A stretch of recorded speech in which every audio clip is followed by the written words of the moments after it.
नमस्कार बैलगाडी मालक, स्वागत आहे तुमचं तुमचा सर्वांचा आवडतं युट्यूब चॅनल महाराष्ट्राची परंपरा आणि संस्कृती. मी आज आलोय मौजे चोराडे तालुका खटाव जिल्हा सातारा या ठिकाणी. दिनांक 4 जून 2026 रोजी अभिजित फौजी पिसाळ यांच्या वाढदिवसानिमित्त भव्य दिव्य एक दुसरा एक बैल मैदान संपन्न होते. त्या मैदानात चावडा घेण्यासाठी आलोय. आपल्यासोबत या ठिकाणी आयोजक कमिटी फौजी आहेत, बापू शेठ असतील, सोनगुरू आहेत, चेअरमन आहेत, नवनाथ शेठ आहेत, ग्रामस्थ मंडळ चोराडेकर उपस्थित आहेत, विकास जगदाळे सर आहेत आमचे मार्गदर्शक, त्याचबरोबर विजय यादव आहेत. एकंदरीत जाणून घेऊ कसं नियोजन आहे 4 जूनचं. सोने नमस्कार. नमस्कार. काय सांगाल बैलगाडी मालकांना फौजींच्या वाढदिवसानिमित्त मैदान आहे, कसं नियोजन आहे? जे मैदान आता 4 तारखेला होणार हा. आहे ते दुसरा बैल मैदान होणार आहे आणि त्याची ऑनलाईन नोंद सुद्धा चालू झालेली आहे, म्हणजे उद्या चालू होईल. दुसरी गोष्ट की बक्षीस सुद्धा भरगच असं ठेवलेलं आहे आणि दुसरी गोष्ट की जे आता संघटनेने जे नियम घालून दिलेत त्या नियमानुसार आपलं मैदान पार पडणार आहे खटाव तालुक्याच्या. बर मैदान आता अखिल भारतीय बैलगाडी संघटनेचे नवीन नियम चालू केलेत. 2 पावत्या हो किंवा बाकीचे फक्त पश्चिम महाराष्ट्र आणि ठाणे, रायगड, पालघर, मुंबई मर्यादित मैदान हो म्हणजे बैल पळतील, ते सगळे नियम या ठिकाणी लागू होणार का? हो, संघटनेने जे आता नवीन नियम लागू केले त्या नियमानं मैदान होणार आहे. मग कोकण भाग असेल, आपला इकडला सगळा जो पश्चिम महाराष्ट्र भाग असेल, त्या सर्वांना या ठिकाणी पळण्यासाठी सुवर्ण संधी असणार आहे. नक्कीच. बरं आता ह्या पाठीवरती नाही पण तरी पण ओळख वशिला पाहुणा आता आजच मैदान झाले, तुम्हाला इथं ओळख वशिला दिसला असेल. विकास सर होते, विजूभाऊ होते. काही वशिला वगैरे बाजी चालत नाही, कुठल्या तासाला फिल्डिंग कधी लागत नाही. मित्रांनो, यातलं चोराडेकरांचं वैशिष्ट्य सांगायचं म्हणजे आज मैदान संपन्न झालं. दुसरा बैल आमदार मनोज दादा घोरपडे यांच्या वाढदिवसानिमित्त बापू शेठ पिसाळ यांनी आयोजित केलं. सुंदर मैदान संपन्न झालं. पारदर्शक, 1 रुपये कुठल्या बैलगाडी मालकांना बक्षात कमी नाही. तसंच आता 4 जूनला फौजींच्या वाढदिवसानिमित्त मैदान आहे आणि फौजी पॅटर्न आपल्याला बऱ्यापैकी माहिती. फौजींच्याकडे जवळचा आपला दुपला काय नाही, जो निकाल ज्याला आहे त्यालाच निकाल भेटणार. बक्षाच्या बाबतीत 1 रुपया कुणाला कमी दिला जात नाही, कारण फौजी असले की निकाल पारदर्शक.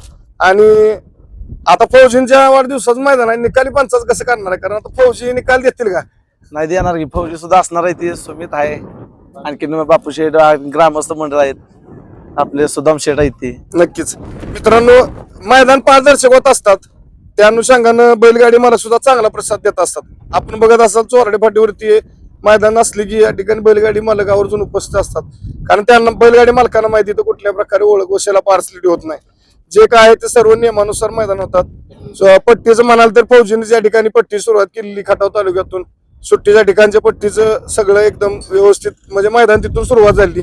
असंच आता फौजींच्या वाढदिवसानिमित्त 4 जूनला मैदान ठेवलंय दुसऱ्या बैलाचं. तर माझी बैलगाडी मालकांना विनंती आहे, सोनं आपल्या ऑनलाईन नोंद कधीपासून चालू आहे? उद्या परवापासून चालू होईल. परमिशन सुद्धा उद्या परवा पडून जाईल. नक्कीच. आणि जे लाईव्ह लॉट वगैरे असते ते फाटीचा नियमच आहे, त्या नियमानुसारच लाईव्ह लॉट निघणार आहे ते. आणि नोंदणी करत असताना जे संध्याकाळी जो आपल्याला त्रास होतोय आयोजकांना, तो त्रास देऊ नका. 2 दिवस असताना अधिकारच मालकाचं आणि दुसऱ्या पैरकऱ्याचं नाव टाकून 2 चिठ्ठ्या प्रत्येकी आपलं टाकून आयोजकांना सहकार्य. नक्कीच. बैलगाडी मालकांना लक्षात घ्या, दुसरा बैल मैदान चोराडी 4 जून या मैदानाची ऑनलाईन नोंद उद्या दिनांक 30 मे 2026 पासून 3 जून 2026 पर्यंत असणार आहे. आपल्या मैदानाची लाईव्ह लॉट 3 तारखेला रात्री जाहीर होणार का? होय होय होय होय. बघा आता इथलं नियमच आहे, जसं सांगितलेलं आहे मागच्या 2 वर्षापासून बघतोय आपण. मग इथं मैदानामध्ये लॉट नाही, जे आहे त्या आदल्या दिवशी लॉट जाहीर होतात. इथं चोराडकरांचं गाडी कमी उद्या जास्त द्या, इथं आदल्या दिवशी लॉट, मैदानात नोंद नसते. रितसर पारदर्शक मैदान संपन्न होतात. ऑनलाईन नोंद चालू झाल्या. माझी सर्व बैलगाडी मालकांना विनंती असणार आहे, लवकरात लवकर ऑनलाईन नोंद करा. ऑनलाईन नोंद करत असताना आपलं नाव, आपल्या बैलाचं नाव, आपल्या पहिरेकराचं नाव आणि पहिरेकराच्या बैलाचं नाव, अशा 2च पावत्या टाकायची. या व्यतिरिक्त पावत्या तिसरी टाकू नका. जर तुमची 2 किंवा 3 बैल असतील तर त्या पायऱ्यात आहेत त्या पायऱ्यातलीच नावं टाका. नाहीतर तुम्ही आपल्या नावावरती 1 बैल असणार दुसऱ्या बैलाला पळवाल आणि ऑब्जेक्शन आलं तर आपला निकाल कॅन्सल होईल. ज्या त्या नावावरती जो तो बैल पळवा आणि ऑनलाईन नोंद करून सहकार्य करा. आपल्यासोबत या ठिकाणी आमचे मार्गदर्शक अभ्यास व्यक्तिमत्व विकास जगदाळे सर कुंटे करायचे. सरांकडून थोडं जाणून घेऊ. सर नमस्ते. नमस्ते. काय सांगाल, आता तुम्ही बघताय चोराडे म्हणलं की तुमचा पहिल्यापासून संपर्क चांगला आहे, तर सगळं ग्रामस्थ असतील, आयोजक असतील, काय सांगाल इथली मैदान कशी होतात आणि 4 जूनचं कसं नियोजन असणार आहे फौजींच्या मैदानाचं?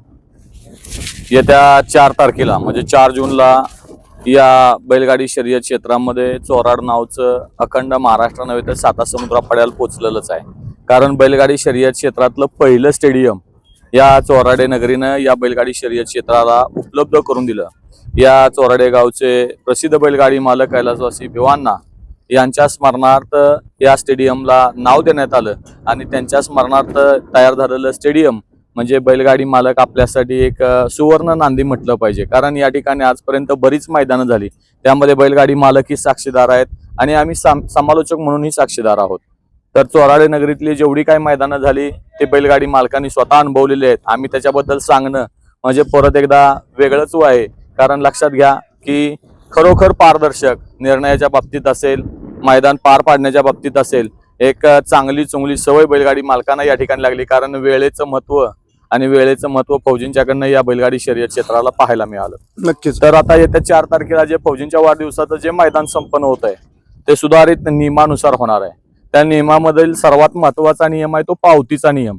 बैलगाडी मालक मी त्याच्यावर 2च मिनिटं बोलणार आहेत. पुन्हा एकदा लक्षात घ्या, जर एका बैल मालकाची 2 बैल या स्पर्धेत सहभागी होणार असतील तर समजा आता पैलवानांनी त्या दिवशी संघटनेच्या बाबतीत सांगितलं होतं, पैलवान राणा विलास देशमुख वाई यांचा शुगर आणि अनुजा नितीन आबा सेवाळे हडपसर यांचा पाखऱ्या, ही एक गाडी झाली.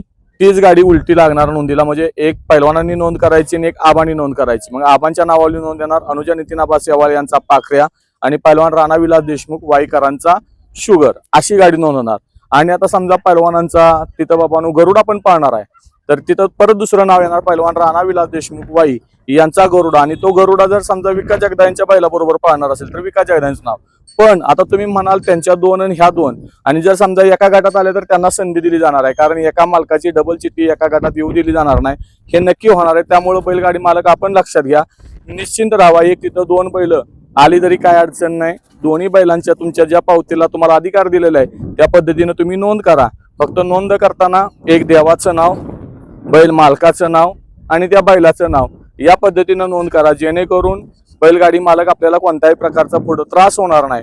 त्याचबरोबर आज आपण पाहिलं की गट क्रमांक मला वाटतं 6 मध्ये एका गाडीला निकाल दिल्यानंतर लक्षात आलं की त्याच्या जोडीचा जो बैल होता तो कराराचा होता आणि कराराचा बैल आता शर्यतीच्या नियमांमध्ये चालत नाही.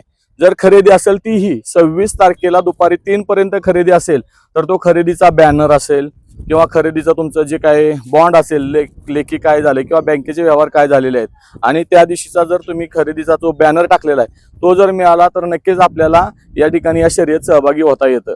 परंतु जर समजा आणि विशेषतः उत्तर महाराष्ट्रातून येणारे बैलगाडी मालक आपण लक्षात घ्या, विनाकारण आपण इतक्या लांब येणार किंवा इथं बैल पाठवणार आणि ते निकाल कॅन्सल होणार म्हणजे आर्थिक तुमचंही नुकसान होणार आहे. तर आता चालूमध्ये जे मर्यादित खेळ आहेत त्या मर्यादित खेळामध्ये आपण थोडं थांबलंच पाहिजे. आणि दुसरी गोष्ट, संघटनेला आपण सर्वांनी सहकार्य केलं पाहिजे.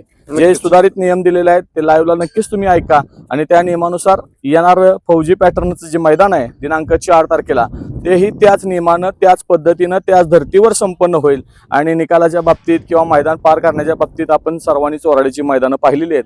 मी आत्मविश्वासपूर्वक तुम्हाला सर्व बैलगाडी मालकांना विनंती करतो, येत्या 4 तारखेला होणाऱ्या मैदानासाठी दुसाबैल मैदान आहे, त्यामध्ये लक्षात घ्यायचंय दुसाबैल मैदान म्हटल्यानंतर कधी आदतही त्यामध्ये समाविष्ट होऊ शकतो. आणि आज आपण बघितलं काही आदतने गट पास केलेले आहेत, काही आदत फायनलला सुद्धा राहिलेला आहे, म्हणजे आदत सुद्धा यात पार्टिसिपेट होऊ शकतो. त्यामुळं आदत दुसऱ्याच्या बैलगाडी मालकांना मी विनंती करेन की आपण आपले पैरे करा, पैरे केल्यानंतर गाड्या नोंद करा, जेणेकरून 3 तारखेला आदल्या दिवशी रात्री 8 वाजता सगळे लाईव्ह लॉट जाहीर होतील आणि 4 तारखेला एक सुंदर असं मैदानाचं साक्षीदार होता येईल. नक्कीच. धन्यवाद. जाता आपल्यासोबत या ठिकाणी अभिजित फौजी आहेत, स्वतः फौजींकडून थोडक्यात जाणून घेऊ. फौजी नमस्ते. नमस्ते. काय सांगाल बैलगाडी मालकांना? आता सरांनी भरपूर माहिती दिली, सोनून सांगितले. जाता थोडक्यात काय सांगाल नोंदी संदर्भात आणि मैदान संदर्भात? नोंदी संदर्भात वेळेत नोंद करून सहकार्य करावं. आता 4 दिवस आपल्याला बाकी आहेत, लवकरात लवकर नोंद करून सहकार्य करा. लास्ट दिवशी काय होते, थोडी गडबड होती या नोंदीसाठी, ती थोडं लवकर अर्ज झालं तर चांगलं होईल. बाकी बक्षिसाचा विक्रम चांगला आहे. बक्षीस रीतसर आपल्याला किती जरी गाड्या आल्या तर आपल्याला पूर्ण बक्षीस दिलं जाईल. बाकी निकालाचा बाकीचा काही विषय काय अखिल भारतीय बैलगाडा संघटनेच्या नियमानं सरांनी सांगितले, सोनूने सांगितले त्याच पद्धतीने आज पहिलेच मैदान झालं आमचं चोराड फाटीला. 1 नंबर मैदान करण्याचा आम्ही प्रयत्न केला आणि ते मैदान सक्सेस झालंय. नक्कीच. तर काय संभाजीनगरचे 1-2 बैलांचा फॉल्ट होता तर त्या गाड्या आम्ही पळून दिल्या नाही. त्या ह्याच पद्धतीने 4 तारखेचं मैदान होईल आणि इथून पुढे सगळी मैदान याच पद्धतीने होतील. नक्कीच. बरं आता फौजाचा पल्ला किती असेल आपल्याला दुसऱ्यासाठी? मला 850 फूट असेल. बरोबर. बैलगाडी मालकांना शेवटचं आव्हान काय तुम्ही करला तर लॉट संदर्भात काय सांगाल? लॉट आपल्याला कितीही गाड्या आल्या तर 3 तारखेला 7:30 ते 8 वाजता आपण लाईव्ह लॉट काढणार 3 तारखेला.